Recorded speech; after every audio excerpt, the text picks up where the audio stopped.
यहूदियों ने यीशु को मार डालना इसलिए चाहते हैं क्योंकि प्रभु यीशु ने उनसे क्या कहा, वो और पिता एक है। इसी को सेंट यूहन्ना के सुसमाचार अध्याय 10:30 में भी प्रभु यीशु स्पष्ट रूप से बताते हैं।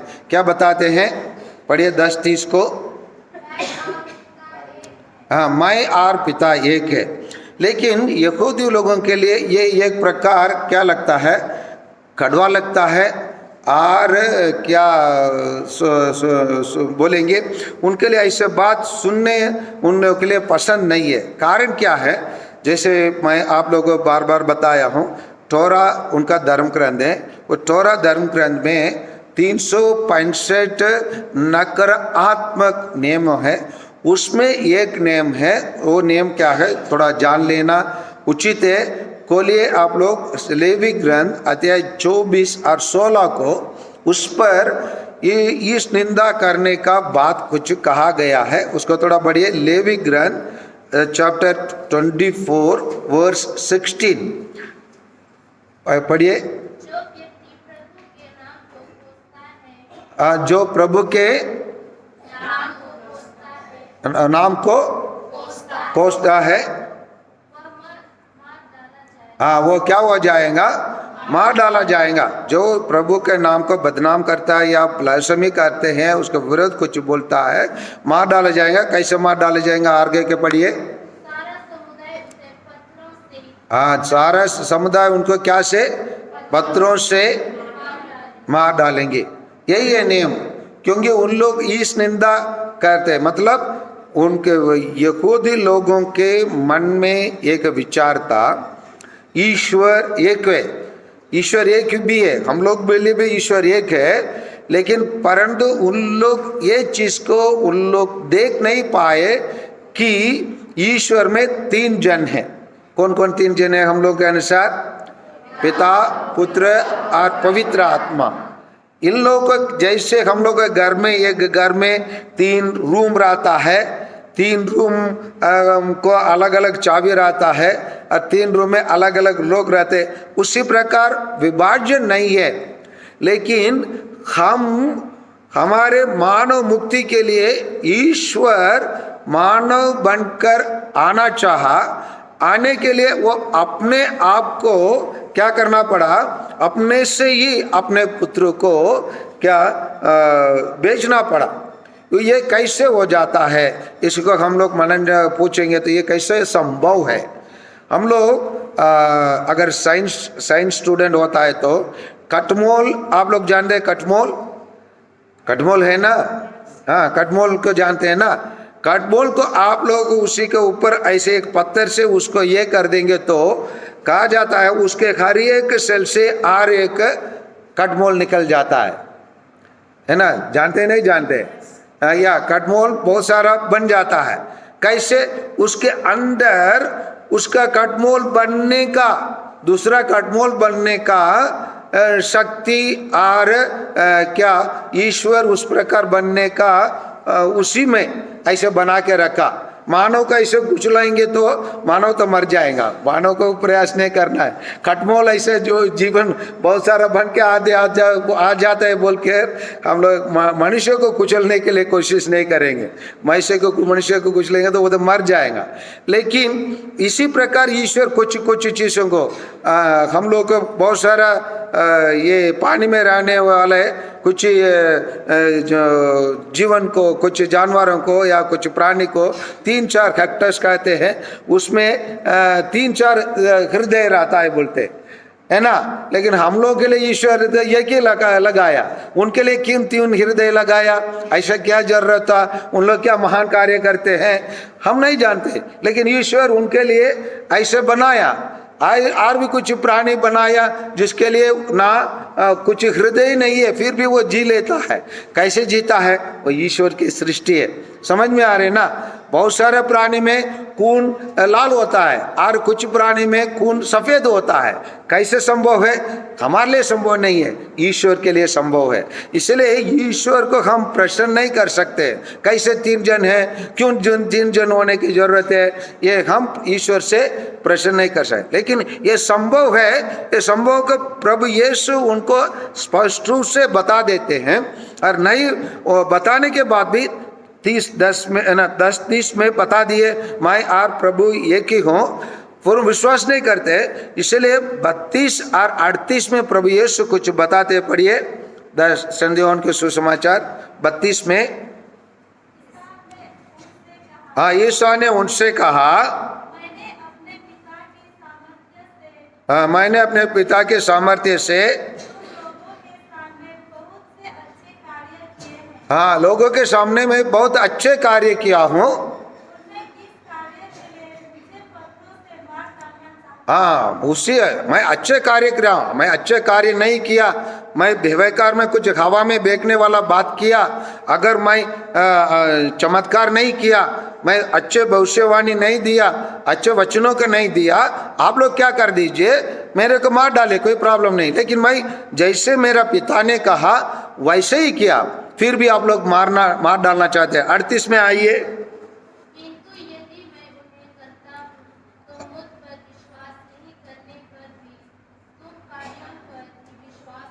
हाँ, अगर आप लोग मेरे बातों आप लोग अच्छे नहीं लगा, मैं कुछ अच्छे कार्य क्या हूँ उसके देखकर आप लोग क्या कर सकते, विश्वास कर सकते हैं। इसीलिए अंत में हम लोग देखते हैं, यूहन्ना ने तो कोई चमत्कार नहीं दिखाया, परंतु उसने जिनके विषय में जो कुछ कहा वह सब सच निकला।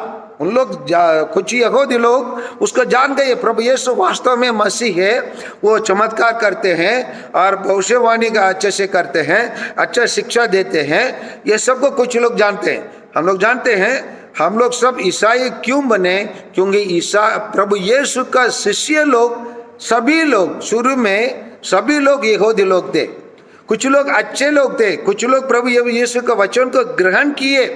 ग्रहण करने के कारण तो उन लोग के 12 शिष्य में 11 लोग शहीद बने। लेकिन ऐसे अच्छे लोग भी एक तरफ थे और कुछ बुरे लोग भी एक तरफ थे, जो लोग प्रभु यीशु को समझ नहीं पाए, जान नहीं पाए, आने के लिए प्रभु यीशु के पास आने के लिए वो लोग तैयार नहीं थे। क्योंकि देखिए हमारे भारत देश में भी देखेंगे तो हम लोग क्या किए, हम लोग डिस्पेंसरी चला रहे थे, स्कूल चला रहे थे, सामाजिक कार्य स्वास्थ्य विभाग में काम कर रहे थे, और कानून का जागृति लोगों के बीच में हम लोगों को जागृति कर रहे थे। हम लोग को क्यों विरोध किया गया, हम लोग का डिस्पेंसरी सबको क्यों बंद किया गया, हम लोग कुछ बुरी बात किए, कुछ गलत दवाई देकर हम लोगों को मार डाले, है नहीं, समझ में आ रहे ना। हम लोगों को जैसे कि ये सब बहुत बड़ा कॉर्पोरेट लोगों का काम है। हम लोग डिस्पेंसरी चलाते हैं तो हम लोग क्या प्रसव बिना सर्जरी का प्रसव का नॉर्मल प्रसव बोलते हैं ना, है ना। इसी प्रकार सिस्टर लोग द्वारा इसी प्रकार कार्य करते थे, ज्यादा वकालत नहीं करते थे। अभी वकालत करते हैं उन लोग, कोई भी 90% हॉस्पिटल में जाने के बाद हम कोई भी डिलीवरी केस के लेके जाएंगे तो 90% को कैसे भी उन लोग सर्जरी के लिए वकालत करेंगे। 10-15% अपने आप उन लोग डेट फिक्स करने के पहले पैदा हो गया, अलग बात है, समझ में आ रहे ना। और नहीं तो वहाँ हॉस्पिटल जाने के रास्ते में पैदा हो गया, अलग बात है। और कुछ लोगों के घर में ही ये कर देते, अलग बात है। लेकिन ये सब क्या है, एक बहुत बड़ा बिजनेस है। सर्जरी के रूप में जो लोग हम लोग डॉक्टर लोग के पास जाते हैं, तुरंत उन लोग लिख के ये स्कैन करो, वो स्कैन करो, वो एक्सरे लो, वो अल्ट्रासाउंड ले, ये सब क्या है, ये सब बिजनेस का टेक्निक है। ये सब चीज जब हम लोग हॉस्पिटल चलाएंगे, हम लोग डिस्पेंसरी चलाएंगे, वो सब क्या हो जाएंगे, कम होगा। तो उन लोग कमा नहीं सकते। कमाने के तरीका को बंद करने के लिए उन लोग क्या करते हैं, हर डिस्पेंसरी में एक डॉक्टर होना चाहिए, एक ये सर्जन होना चाहिए, इसी प्रकार का नियम बनाते हैं। और हम लोग जैसे संस्था चलाते हैं, शिक्षा का केंद्र चलाते हैं, हॉस्टल चलाते हैं, बहुत सारे नियम। जैसे हम लोग के मिशन के बगल में हम लोग देखे, जैसे उदाहरण विश्रामपुर के लीजिए, विश्रामपुर के बगल में कम से कम कितने सारा हॉस्टल है। वहाँ हॉस्टल चलाने वालों को सरकार का मान्यता का लेटर है क्या, नहीं। वहाँ कोई लेटर नहीं है। लेकिन हम लोग देखते हैं हमारे स्कूल में बहुत सारे गाड़ियाँ आते बच्चों के लेकर, उन सभी गाड़ियों का सरकारी नियम के अनुसार चलने का कोई भी नहीं है। लेकिन हमारे स्कूल के लिए, हमारे गाड़ी के लिए, हमारे हॉस्पिटल के लिए, हमारे डिस्पेंसरी के लिए, हमारे सामाजिक कार्य के लिए ट्रस्ट की जरूरत होता है। क्यों? क्योंकि ये जैसे कुछ यहूदी लोग जो प्रभु यीशु अच्छे कार्य किए, अच्छे कार्य को देख नहीं पाए, उसको इसीलिए प्रभु यीशु उनसे ये भी बताते हैं, मेरे बातों पर विश्वास करने की जरूरत नहीं है, कम से कम मैं जो अच्छे कार्य करता हूँ उसी को देखिए। अगर संस्था सरकार हमारे प्रत्येक ईसाई स्कूलों का अच्छे से देखेंगे तो केवल वेतन हमारे स्कूल के देने की जरूरत पड़ता है। आप लोग सरकारी स्कूल में आप लोग बहुत सारे लोग काम करते हैं, बिल्डिंग के लिए सरकार पैसा देता है, एस आर नो, सैलरी के लिए पैसा देता है, एस आर नो, मेंटेनेंस के लिए पैसा देता है, एस आर नो, है ना, और अन्य जो भी मांग करते हैं उसके लिए सरकार पैसा देता है। हमारे जितना भी हमारे स्कूल है अनुदान प्राप्त स्कूल कहते हैं। अनुदान प्राप्त स्कूल में हम लोग का स्कूल में केवल वेतन को छोड़ के अन्य कई चीज के लिए सरकार पैसा नहीं देता है, ना बिल्डिंग के लिए, ना जमीन के लिए, ना मेंटेनेंस के लिए, ना बिजली बिल के लिए। हम लोग के लिए जो अनुदान प्राप्त संस्था के लिए नहीं मिलता है। और इतना रहने के बावजूद, इतना कार्य हम लोग करने के बावजूद हमारे संस्था के लिए अनुदान देने के लिए उन लोग तैयार नहीं है। क्यों? यही है हम लोग आज के सुसमाचार में हम लोग जो देख रहे हैं वही है सच्चाई। इस सच्चाई प्रभु यीशु जो कहा उसी के आधार पर हम लोग चलने के लिए प्रयास करते हैं। लेकिन हम लोगों के लिए हर चीज में वो लोग स्पीड ब्रेकर लगा देते हैं, नुस्ख निकाल देते हैं, प्रतिबंध लगा देते हैं। और हम लोगों के लिए पहले हम लोगों के लिए विदेशी लोग हमारे देश के गरीबता के देखकर, हमारे देश की उन्नति के लिए हमारे विदेशी भाई बहन लोग मतलब तपस्या करके, उनका क्या जरूरत था, हमारे विदेशी भाई लोग हम लोगों के लिए फंड भेजने के लिए किसको खपते हैं, FCRA foreign currency regulation act, इसी को लागू कर देते, हमारे लिए पैसा आने को रोक कर देते, बंद कर देते। एक एक चीज को हमको ऑडिट में देखते हैं। लेकिन सरकारी स्कूल के सरकारी कोई भी संस्था के लिए इसी प्रकार जो हम लोगों के लिए लागू किया जाता है वैसे नहीं किया जाता है। मैंने अपने आंखों से देखा है, एक सरकारी स्कूल का टॉयलेट नहीं बनाया गया, ऐसे कार्यालय में आकर एक कंप्यूटर में तस्वीर बनाकर केवल पिक्चर बनाकर बेच दिया और उनके लिए पैसा मिल जाता है। लेकिन इसी प्रकार हम लोग के बीच में हम लोग ऐसे करते होते सजा दीजिए। मैं बोल रहा हूँ, हम लोग ऐसे गलती करते हैं, सरकार के पैसा दुरुपयोग करते हैं, सजा देने दीजिए, सजा पाना है, क्योंकि हमारा प्रभु यीशु ऐसे काम करने के लिए हमें नहीं सिखाया है। लेकिन यही चीज होता है, अच्छे कार्यों को देखने में उनको आंख में गरम तेल डाला जैसे लगता है, उनका ईर्ष्या होता है, जलन होता है। इसी कारण प्रभु यीशु बताते हैं अगर हमारी शिक्षा अच्छा नहीं लगा है तो कम से कम हमारे कार्यों के देखकर मुझ पर विश्वास कीजिए, पिता पर विश्वास कीजिए। आइए प्यारे भाइयों और बहनों, हम प्रभु यीशु के समान कार्य करने की आवश्यकता है।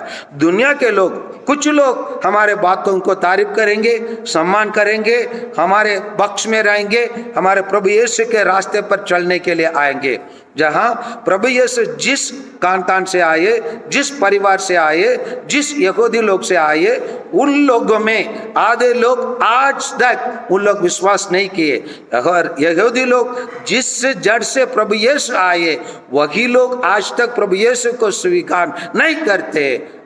हमारे भारत के लोग भी स्वीकार नहीं करेंगे, फिर भी हम प्रभु यीशु जैसे हिम्मत ना हार कर हम उनके समान अच्छे कार्य करते रहें, तब तो हम लोग पूर्ण रूप से ईसाई होंगे। ईसाई वही है जो प्रभु यीशु के वचन के अनुसार अनुसरण करता है, उसके अनुसार चलता है, उसका जीवन का निर्माण करता है, वही है केवल ईसाई लोग। केवल वो नहीं है जो नाम से ईसाई है। इसलिए आइए हम प्रभु यीशु जैसे कार्य करें, प्रभु यीशु जैसे पिता पर हम एक बन जाए, क्योंकि पिता और पुत्र और पवित्र आत्मा जैसे एक है वैसे हमको भी प्रभु यीशु बुलावा देते हैं उनमें एक होने के लिए। क्योंकि प्रभु यीशु ने कहा मेरे बिना आप क्या नहीं कर सकते, कुछ नहीं कर सकते। इसीलिए हम यीशु के साथ चले, यीशु के समान कार्य करें। आमीन।